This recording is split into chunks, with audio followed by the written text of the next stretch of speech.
Bali, nag-order tayo ng 4 na klase ng food dito. Hindi ba dapat nag-i-English tayo dahil sa Amerika tayo? Baka maubusan tayo eh. Oo. Imagine niyo na kung gaano kalaki yan. Tsaka dalawa. Oo, dalawa yung patty nitong pancake.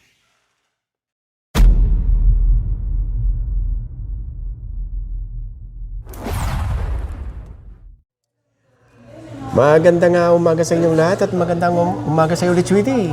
Good morning po. Good morning po sa inyong lahat. Mukhang ano ka ngayon, mahinhin. Ang daming customer. Ito yung pagpapatuloy natin ng video. Kung naalala niyo yung huli natin yung video, yung pinasadahan natin yung Villar City. Ito yun, yung kadugtong, malapit na lang din tayo. Hindi naman kalapitan malayo pa. Malayo rin. Dasmariñas hanggang dito, malayo. 1 oras. 1 oras. Magmula doon sa pinanggalingan natin sa Dasmariñas hanggang dito sa Tagaytay City ay mahigit 1 oras. So yun, ito yung sinasabi namin malalaki yung serving dito sa 727 American Diner. Malalaman natin mamaya yung ating mga ino-order kung gaano kalalaki. So bago tayo pumasok, siyempre, ang uunahin natin yung parking. Malaki ang parking nila. Malaki. So depende. Ngayon nga ay weekdays. Siguro pagka weekends, punuan ito. Pero huwag kayong mag-alala dahil hanggang doon sa likod, marami. At dito sa building na ito, hindi lang dito sa 727 American Diner ang makakainan nyo. Marami kayong pagpipilian dito sa isang building.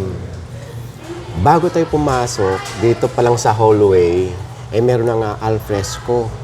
At tapos, habang lumalakad tayo at palapit ng palapit dito sa 727 American Diner, ano napansin mo? Yung kotse nila nasa labas. Hindi kaya matikita ng inimbilyan? Ay, malamang. Hindi na sa sidewalk nakaparada ito Dito na mismo sa taas Ibig sabihin nun, nasa loob na ng property. So hindi na matitikitan yan. Namimiss ko tuloy ang clearing operation. So ito, bago pumasok dito sa door or sa main door, so ito kaagad ang bubungad sa inyo. Alam niyo, ang pagpasok pa lang dito, mukhang buhay na. Oo naman. Dahil sa ilaw ang nagdala. Tsaka lahat. Yung mga pan-display nila sa wall, nakakatuwa. Makaisip mo makakulay ka ng ganyang karami. Para tayo ditong, ganito rin kaya sa Amerika yung mga ganitong, yung theme ng kanilang restaurant. I-feel natin na sa Amerika tayo. Kwentuhan muna tayo habang tinitignan nila yung paligid dito ng restaurant. Hindi, wala ka ba napapansin? Pag tumingala ka, may masisilipan ka? Si Marilyn Monroe, ayan. Ayan, taas mo. Hanggang legs na lang tayo ni Marilyn Monroe. Tingnan nyo lang yung paligid. Kilalanin nyo na lang kung sino ang mga yan nasa wall. Hindi lang yan mga picture or images. May mga plate number pa dito. Ang galing ng collection, ano? Oo. Tapos, magmula dito kay Elvis Presley, tignan yung ceiling. Diyan yung makikita yung nakahulma na 727. Kaya pala tinawag na 727 ito ay birthday ng may-ari. Galing ano? So, siyempre. July 27. Oo. Ang ganun yan. Malamang ang may-ari nito, American. Hindi natin alam. Comment na lang kayo. Ang ganda Ang ganda ng theme nila dito. Mga 60s. 60s, 70s. Galing, may collection sila. Hindi lang basta koleksyon. Talaga matatagal na koleksyon. Lalo yung mga telepono nakikita sa paligid. Unang panahon pa. Hindi naman siya kalakihan. Hindi naman siya kaliitan. Ano siya maraming makaka-accommodate dito ng mga customer. Tapos, kung mapapansin niyo, yung mga upuan dito, iisa ang kulay, saka iisa ang design. At talagang hindi lang basta upuan ito, leather, yung upuan. Sa kagaya kong maliit, tingnan niyo po. Yung lamesa hanggang dito na. Oo nga pala. Kasi mga American size ito. American size. So, magmula naman dito sa dining na kung saan nandito tayo, Ay ito, bandang kitchen na ito, palabas dito sa likod. At ang dami pa rin makikita dito. Yun na nga, nakaka-amaze yung kanilang mga collection. May alfresco sila. Kaya yun ang maganda. Tapos ito, labas lang tayo dito sa parking area ha. O, bago ko ipakita sa inyo yung parking area, dito sa wall at saka yung mga design. Ayun na nga, talagang antigo ng mga collection. At yung design pa rin ng mga upuan, ganun pa rin. Iisa ang kulay. Ang open nga pala nitong 727 American Diner, pag weekends ay 10 ng umaga hanggang 10 ng gabi. Monday to Thursday. Pagka Friday up to Sunday naman, ang open nitong restaurant ay 8 ng umaga hanggang 10 ng gabi. Okay, may breakfast kasi. Oo. So, yun. So, ayan. Ang lalaki nga yata ng servings dito. Pero gusto kong tikman yung talagang pagkain ng American. Yung American. yung hamburger. Magtatanong tayo. Mag-hamburger ka ngayon. Oo, kung gaano kalaki. Tapos yung kanilang soup. Ay, ba, may nakita akong soup doon. Oo. Mama, ipapakita ko sa inyo yung menu, ha? Madali lang naman ito matagpuan dahil nasa Waze naman. Pero kung manggagaling kayo sa Santa Rosa, Tagaytay Road na dinadaanan natin, magmula dyan sa roundabout hanggang dito. So, ayan, tingnan nyo na lang yung distance or travel time. Bali, nag-order tayo ng 4 na klase ng food dito. Hindi ba dapat nag-i-English tayo dahil sa Amerika tayo? Baka maubusan tayo eh. Hindi, ito yung kanilang soup. Ang tawag dito ay Boston Clam Chowder Bowl. Nakatikim na rin tayo nito, pero mushroom. Mushroom. Ito naman ay clam, kaya titigman natin. Tapos, itong nakikita nyo, ito yung kanilang 727 signature cheese burger. Dalawang klase ang dito, ang sidings. Isang fries, saka isang nachos. Tapos ito pinakamatindi. Yung pancake nilang Hungry Man ng breakfast. Oh. Kailangan talaga. Eh, maraming breakfast dito ha. Ipapakita namin sa inyo mamaya mga menu. Tapos ito naman yung isa sa kanilang mga lunch na matitikman nyo dito. Maraming klase ng mini course dito. Pero itong binili ni Sweetie, itong BB back ribs. Pero tayo nga ay feeling American. Ang combination niyan or sidings niyan dapat rice. Pero ang gusto ni Sweetie, mas potato. Ayun, Para maiba naman. Kaya ang ibig sabihin, wala tayong rice ngayon. Pero naman, walang rice. Grabe naman ang lalaki ng servings na ito. Okay. Uumpisan natin sa soup bago lumamig. Ano siya hindi siya masyadong malabnaw. Ganun naman talaga, di ba? Creamy. Creamy siya. Napaka-creamy.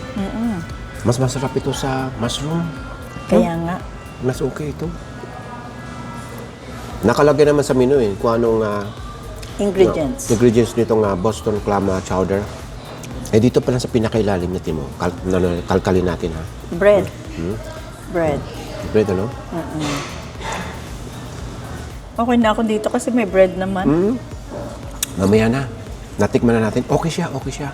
Yung soup. Tapos, ang titikman ni Sweetie, itong dambuhala na to. Tikman mo muna siya, da. Oh, wait lang.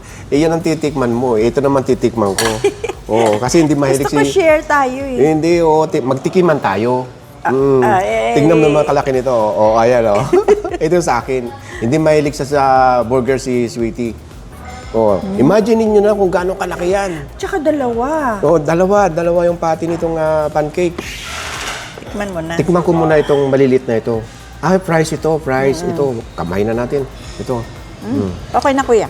Thank you. Fries nga siya. Magandang texture, siya, crunchy. Tapos, ano ba mga kasama dito? Itong bacon, kamayin ko na. And butter. Bacon siya. Malinamnam yung, tapos, masarap yung nila, pancake. yung sausage. Tingnan mo, meron ng cake, meron pang bread. Di ba? Ngayon, ito namang burger ko, tingnan nyo ha. O, ayan siya. Nagustuhan ko po yung pancake nila. Malasa na. So, ayan ang laman. O, meron siyang lettuce. Tapos, ang kapal ng pate niya, may cheese, May tomato. tomato. So, ayan siya. Eh, dito pa lang, sold na ako. Kalahati pa lang. Favorite mo yan. Pero imagine mo, walang syrup pero malasa na yung pancake nila. Titikman natin itong kanilang burger, yung patty mismo. Ang kapal yun. Hindi siya juicy. Pero magandang kagatin. Ngayon lalagyan natin ang kanyang sauce ba ito? Hindi ko alam. Tikman natin. Para siyang ketchup.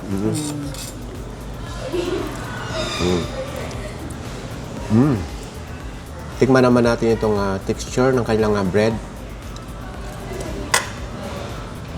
Kakaiba yung texture ng kanilang bread sa kalasa.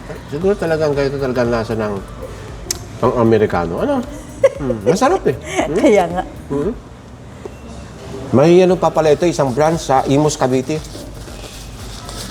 Titikman na natin yung kailang sausage.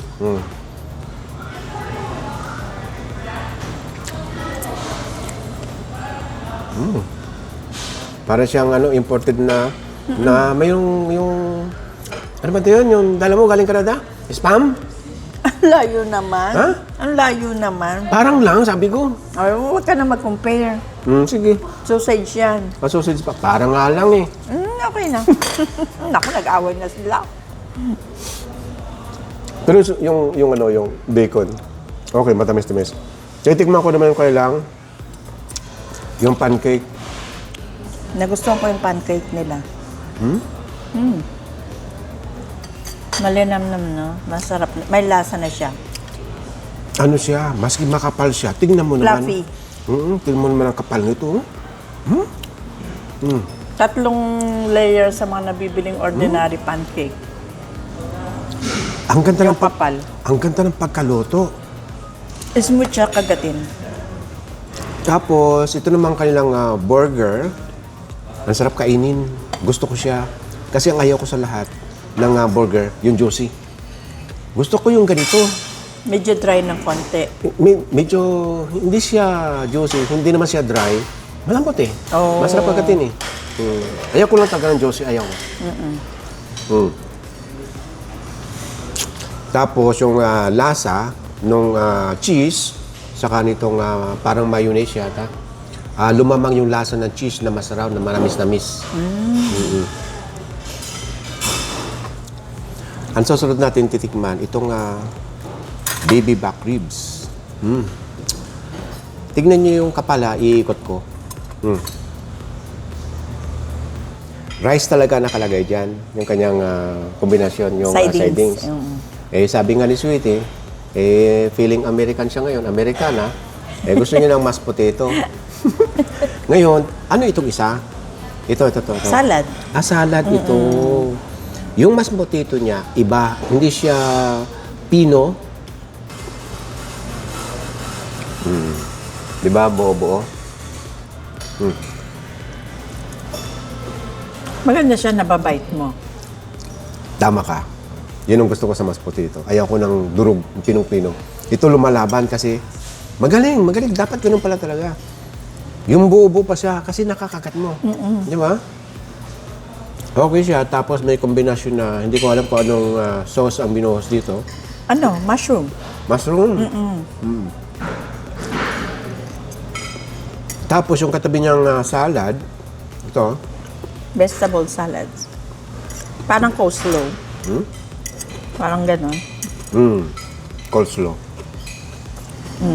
Pero yung natitikman natin coleslaw, malabnaw at more on lasang gatas.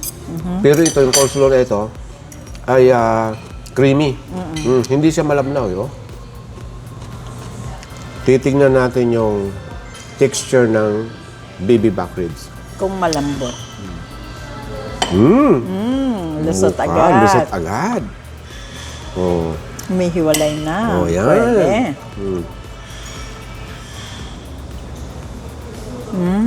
Malambot nga. Hindi siya masyadong katamisan. Ikaw, ano na gusto mo? Nagustuhan ko yung chowder, Ito? pancake, at saka ito. Itong BB back ribs.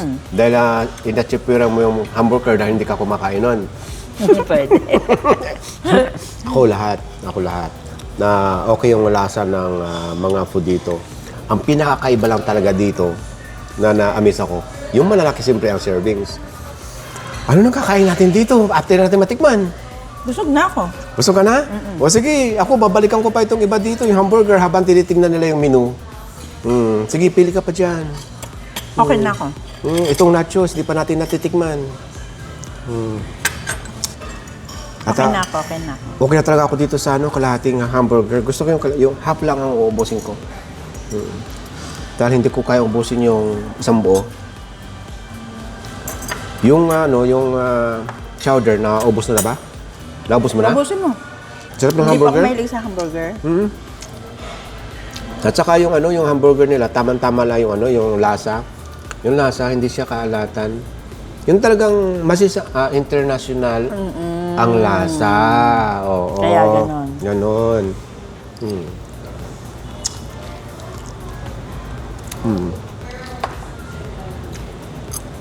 Yung Busin mo na to.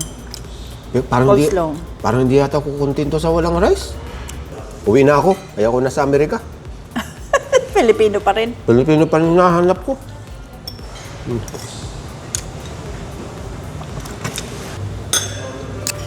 Tula ako doon sa pancake, ang kapal. Ano yun, may isang pulgada yun eh. Yung kapal ng pancake. 3 layer nga sa ibang pancake yan. Naku. Isang serve pa lang, 3 layer ng katamas. Yung hamburger, naubos ko yung kalahati. Very good. Tsaka yung mga gulay, naubos ko yung kalahati. Favorite po yan ni Dada, hamburger. Madali kasi yung order to eh. Drive-thru lang, ano? Naku, pag sa Amerika kumuha ka ng lisensya, isa kasama sa tanong yan. Sa England. Parang nalilito ka na kung nasaan ka. Huling-huli ba? Huling-huli.